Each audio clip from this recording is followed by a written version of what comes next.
All right, so remember we've got the product rule and we've got the chain rule.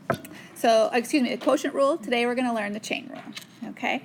And so there's definitely like an order of process that you have to do.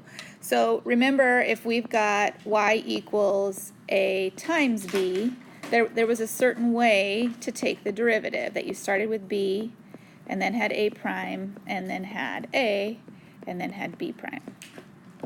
All right, so the chain rule has to do with what we call nested or composite functions. It's when you've got the square root of the sine of the natural log of x plus 4.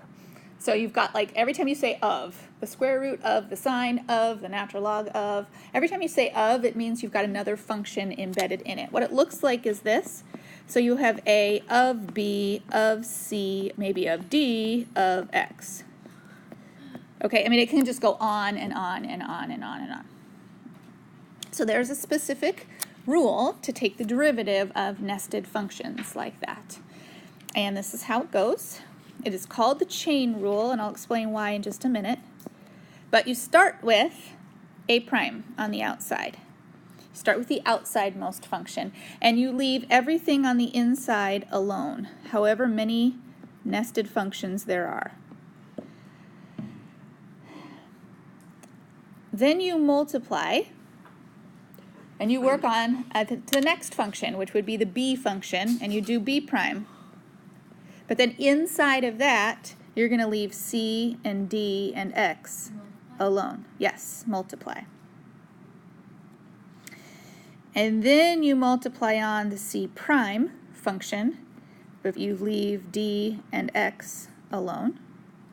Do I have another right number of parentheses? And then d prime, but you leave x alone.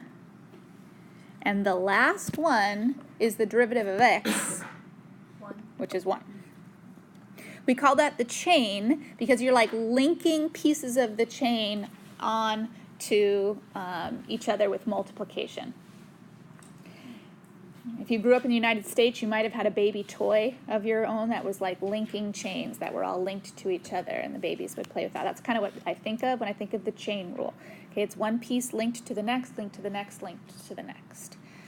Okay, and it's a lot easier to work with when you're actually doing problems. So let's try one, and we'll start with one that starts out fairly easy because there's only 2 links of the chain. And remember, it goes with, just imagine if I say the function out loud, it's every time I say the word of. Every time I say the word of, I'm going to have another chain in my link. A link in my chain. That's what I meant.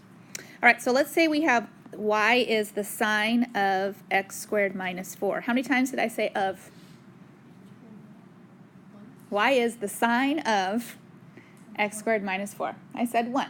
Okay, so I'm going to have my first thing, and then I said of, so I'll have a link, and then I'll have my second. So the derivative, dy dx, looks like this. You start with the outside. Okay, the outside is sine, so its derivative is cosine, but you leave the inside alone. Don't touch the inside, leave it alone. Here, then comes the reason for the of. I said of, so now I have times. And then I link onto that the derivative which was inside, which is 2x. And that is the end of that derivative. And if you put it in the right order, you usually want to put the 2x in the front and then cosine of x squared minus 4 in the back. What it is not just the derivative of cosine on the outside and the derivative of x squared minus 4 on the inside. That's not the way that works. It's just like that's not the way product rule works, and it's not the way quotient rule works. You have to leave the inside completely alone. All right, let's try another one.